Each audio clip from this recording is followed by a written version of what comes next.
പാമ്പല്ല, ഞാനാ.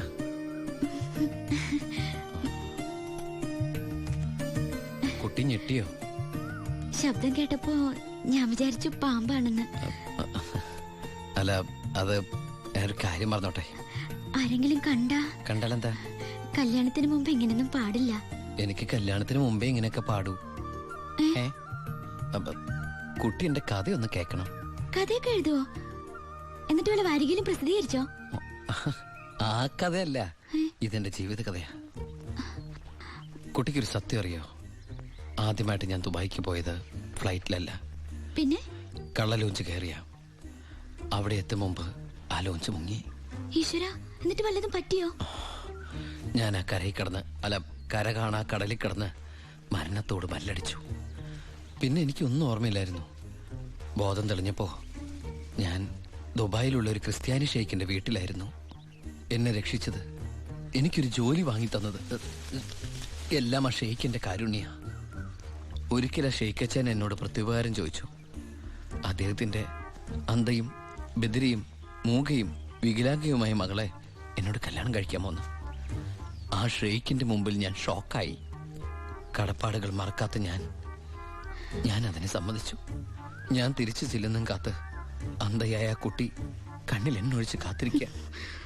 ആ കുട്ടിയെ മറക്കാൻ എനിക്കാവില്ല. സോറി.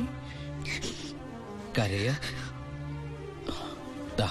ഇതുകൊണ്ട് കണ്ണീരൊപ്പിക്കോളൂ. ആരും കാണണ്ട. എന്നിട്ട് കുട്ടി വീട്ടിലേക്ക് വെക്കോളൂ. പിന്നെ ആര് കേട്ടാലും ഈ കഥ വിശ്വസിക്കില്ല. അതാ എന്റെ കഥയുടെ കുഴപ്പം. വീട്ടിൽ ആരോട് ചെന്നത് പറയണ്ട. അവരാരെങ്കിലും ചോദിച്ചാ കുട്ടിക്ക് എന്നെ ഇഷ്ടായില്ലെന്ന് മാത്രം പറഞ്ഞാൽ മതി.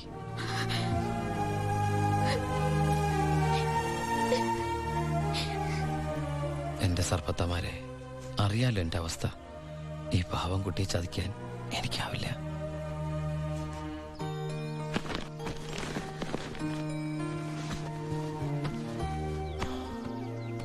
ഭാരതീയമ്മ എന്താ പിണങ്ങിയിരിക്കുക? നിന്നെ കണ്ട് കൊതി തീർന്നില്ല. അതിനു മുമ്പ് പോവല്ലേ? കുറച്ചു ദിവസം കൂടി. അമ്മ എന്താ ഈ പറയണേ? എനിക്ക് ഇന്നെ തിരിച്ചു പോയേ പറ്റൂ. ഞങ്ങളുടെ അവധി എന്നൊക്കെ പറഞ്ഞ ഏതാണ്ട് പരോള് പോലെയാ. പറഞ്ഞ സമയത്ത് തിരിച്ചെന്നില്ലെങ്കിലേ തൂക്കി എടുത്തോണ്ട് പോവര്. പിന്നെ ആ ജീവനാന്തം ജയിലില്ല. അല്ല, വെയിലില്ലേ ഈ അറബിയുടെ അടിമപ്പണിയൊക്കെ ചെയ്തിട്ട്. ദുബായിൽ അങ്ങനെ ഉണ്ട്.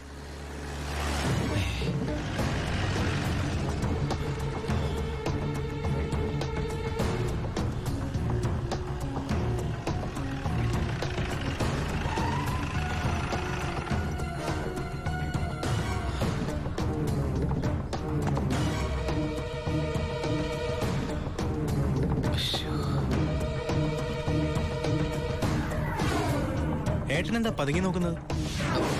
പോലീസ്. അയാൾ ആ ഗോപികയുടെ അടുത്ത ബന്ധുവാ. ഈശ്വര, എങ്ങനെ ഒരു ബന്ധു ഓർക്കുണ്ടായിരുന്നു? അതെന്താ ഉണ്ടായാല്? അല്ല, ഒരു വല്ലാത്ത വൃത്തികെട്ട രൂപമല്ലേ. അമ്മങ്ങോട്ട് മാറിക്കാ, പെട്ടി ഒന്ന് പെട്ടെന്ന് പൊടിക്കോട്ടെ. ഇത്രയും വലിയ തറവാട്ടിന്ന് ഇത്രയും നല്ല ചെറുക്കന്റെ ആലോചന, അതും ദുബായിക്കാരന്റെ. വല്യേട്ടൻ ഫോൺ ചെയ്ത് പറഞ്ഞപ്പോ നിന്റെ ഭാഗ്യായിട്ടാ ഞാൻ കരുതിയത്. എന്നിട്ടിപ്പോ നിന്റെ ഭാഗത്ത് നിന്ന് കല്യാണം വേണ്ടാന്ന് പറയാൻ എന്താ കാരണം? ഇനി നിനക്ക് ആരോടെങ്കിലും പ്രേമം പറ്റുകൊണ്ടോടി? പിന്നെന്താ പ്രശ്നം? വല്യേട്ടന് എന്തെങ്കിലും സംഭവിച്ച പിന്നെ നിനക്ക് ആരാ ഉള്ളത്? നീ എതിരൊന്നും പറയണ്ട. ഇത് നിന്റെ ഭാഗ്യമായിട്ട് കരുതിയാ മതി. വല്യേട്ടനാണെങ്കിൽ ഉറപ്പിച്ചോ, ബാക്കി ഞാൻ ഏറ്റു. എന്തായാലും ചെറുക്കൻ പോണ ദിവസം വന്നത് നന്നായി. ഉണ്ണിയൊന്ന് കാണാലോ. വല്യേട്ടാ, ഞാനൊന്ന് ഉണ്ണിയെ പരിചയപ്പെട്ടിട്ട് വരാം.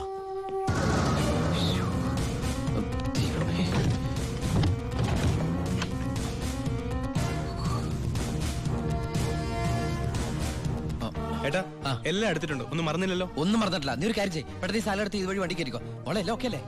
അമ്മേ, സമയമ്മേ. അമ്മ ഞാൻ ഇറങ്ങാട്ടോ. എന്തേത്? ഇത്തിരി അച്ചാറും പലഹാരങ്ങളും. എന്റെ അമ്മ, ഈ സാധനങ്ങളൊന്നും അങ്ങോട്ട് കൊണ്ടാൻ പറ്റില്ല. അവിടുന്ന് തരുന്ന ഫുഡല്ലേ കഴിക്കാൻ പറ്റുള്ളൂ. ഭയങ്കര സ്ട്രിക്റ്റ് അല്ലേ?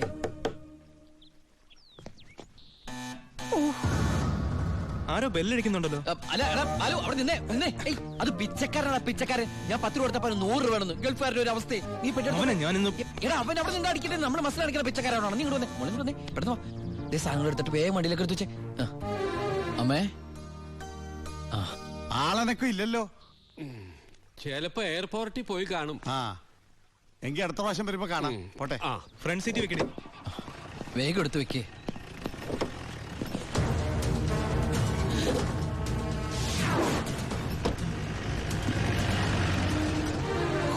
അയാള് പോയി. ആ നിർത്ത് നിർത്ത് നിർത്ത്. ആ പൊറോട്ട എടുത്ത്. ആ അയാള് വരുന്നു. അയ്യോ. എന്താ എന്ത് പറ്റി? ഓ എന്തൊരു ചൂടാണത്, ഭയങ്കര ചൂട്. ഞാൻ ഒന്നുകൂടി കുളിച്ചിട്ട് വരട്ടെ. നാട്ടുവെള്ളത്തിൽ ഒന്ന് കുളിക്കണമെങ്കിൽ എത്ര നാൾ കഴിയണം? ദുബായ് കിട്ടുന്ന വെള്ളം ഉണ്ടോടാ? ഡീസൽ അല്ലേ, ഡീസൽ. ഓ.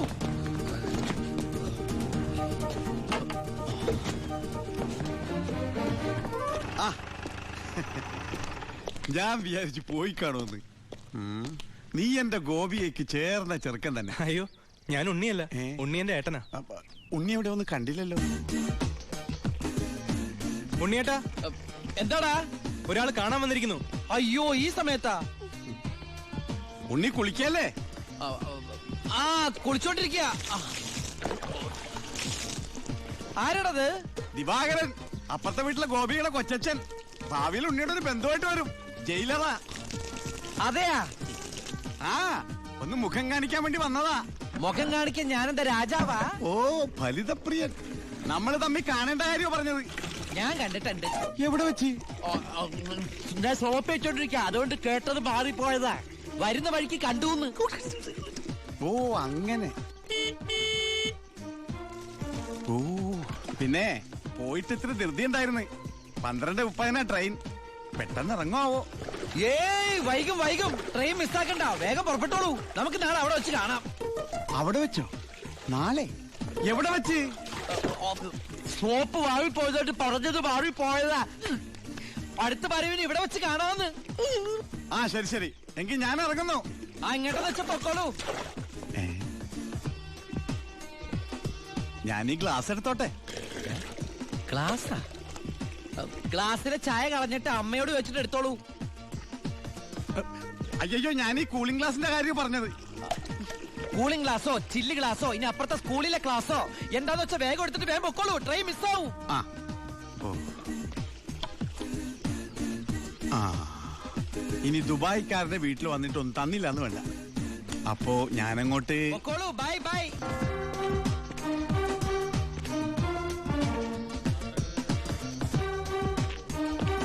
ആ ഇതാര്? പണ്ടോർക്കെല്ലാം വെച്ചിരിക്കണ എന്റെ ക്ലാസ്സാടാ. സത്യത്തിൽ ഇയാള് പോലീസ് അതോ കുള്ളനാ? കള്ളനാ? നീ നാട്ടിലൊക്കെ പോയൊന്ന് മിനിങ്ങിയിട്ടുണ്ടല്ലോടാ പരമശിവം. അത് സാറി ഗ്ലാസ് വെച്ച് നോക്കിട്ട് തോന്നണതാ. പരോള് കഴിഞ്ഞു വന്നപ്പോ നീ എനിക്കെന്താ കൊണ്ടുവന്നേ? വെച്ചാലിണങ്ങാത്തൊരു കൂളിംഗ് ഗ്ലാസ് തന്നില്ലേ? ഇവനാ? ഇത് ദുബായിലുള്ള എന്റെ ഒരു ഫ്രണ്ട് തന്നതാ. ഫ്രണ്ടോ? ആ ഫ്രണ്ട് എന്ന് പറഞ്ഞ ക്ലോസ് ഫ്രണ്ട്. ആ കക്ഷിയെ കൊണ്ട് എന്റെ വലിയേട്ടന്റെ മോളെ കെട്ടിക്കാൻ പോവാ. ചെറുക്കന്റെ സ്വഭാവമൊക്കെ അന്വേഷിച്ചിട്ട് പോരെ കല്യാണം? ഇല്ല പരമശിവ. ഞാൻ ആരാ? പോലീസാ. ആഹാ. ആ. അപ്പൊ ആ സംശയവും തീർന്നു. ഡാ, ഏ? ചെക്കനെ കുറിച്ചുള്ള ഫുൾ ഡീറ്റെയിൽസ് എടുത്തു. ആണാ? അവന് 24 ക്യാരറ്റാ.